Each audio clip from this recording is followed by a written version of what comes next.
अस्सलाम वालेकुम दोस्तों। बेसिकली फ़्लाइट्स को 3 कैटेगरीज़ के अंदर तकसीम किया जाता है, short, medium and long haul. Short haul की डिस्टेंस 3 घंटे या फिर 1500 किलोमीटर तक होती है। मीडियम हैल की डिस्टेंस 3 घंटे से लेकर 6 घंटे या फिर 1500 किलोमीटर से लेकर 4000 घंटे के दरमियान होती है।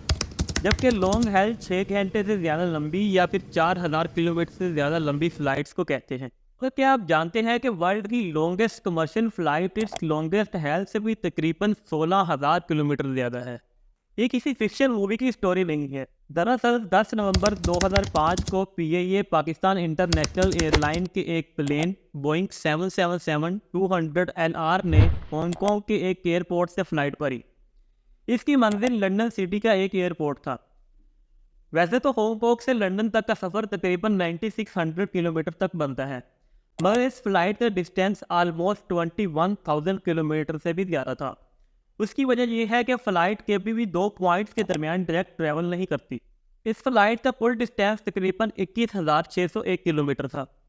इस बात का आप अंदाज़ा इस बात से लगा सकते हैं कि इस अर्थ का सर्कमफ्रेंस तकरीबन 40,000 किलोमीटर है, जबकि इस फ्लाइट की डिस्टेंस 21,000 किलोमीटर से भी ज़्यादा था। मीन्स कि इसने तकरीबन हाफ ग्लोब का सफ़र एक ही फ्लाइट के अंदर कंप्लीट किया। इस फ्लाइट के लिए इस प्लेन को आलमोस्ट 22 घंटे और 22 मिनट का वक्त लगा, वो भी बगैर किसी रिफ्यूलिंग के। ये एक कमर्शियल फ्लाइट थी जिसके अंदर आलमोस्ट 27 पैसेंजर के साथ साथ 8 क्रू मेंबर भी मौजूद थे। इस प्लेन को कैप्टन आसिफ रियाज जबकि vice captain Mohammad Aliyas Malik lead कर रहे थे। आपकी इन्फॉर्मेशन के लिए बताते चले कि ये कोई रूटीन फ्लाइट नहीं थी, बल्कि ये एक प्लान फ्लाइट थी। दरअसल बोइंग कंपनी की तरफ से इस मॉडल का ये पहला तैयार था जो कि पाकिस्तान इंटरनेशनल एयरलाइन को डिलीवर किया गया था। दरअसल बोइंग कंपनी की तरफ से इस फ्लाइट को प्लान किया गया था ताकि वो अपने प्लेन की कैपेबिलिटीज़ को चेक कर सके। पीएए दुनिया की पहली ऐसी एयरलाइन थी जिसने बोइंग 777 के तीनों मॉडल्स को अपने फ्लीट के अंदर शामिल किया था। ये कोई पहला ऐसा रिकॉर्ड नहीं जो कि पीएए ने अपने नाम दिया हो, बल्कि सबसे पहले एशिया के अंदर जेट एयरक्राफ्ट को भी पीएए ने ही मुतारिफ करवाया था। इसके अलावा अगर हम पीआईए के रिकॉर्ड्स की बात करें तो लंदन से कराची तक की फास्टेस्ट फ्लाइट का रिकॉर्ड आज भी पाकिस्तान इंटरनेशनल एयरलाइन के ही नाम है।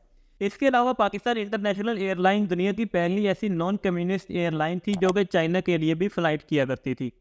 किस्सा मुख्तसर ये कि पीआईए इंटरनेशनल एयरलाइन अपने वक्त के टॉप 5 एयरलाइंस के अंदर शामिल थी, मगर आज इसका हाल यहाँ तक पहुँच चुका है कि कोई इसको ख़रीदने तक के लिए तैयार नहीं है।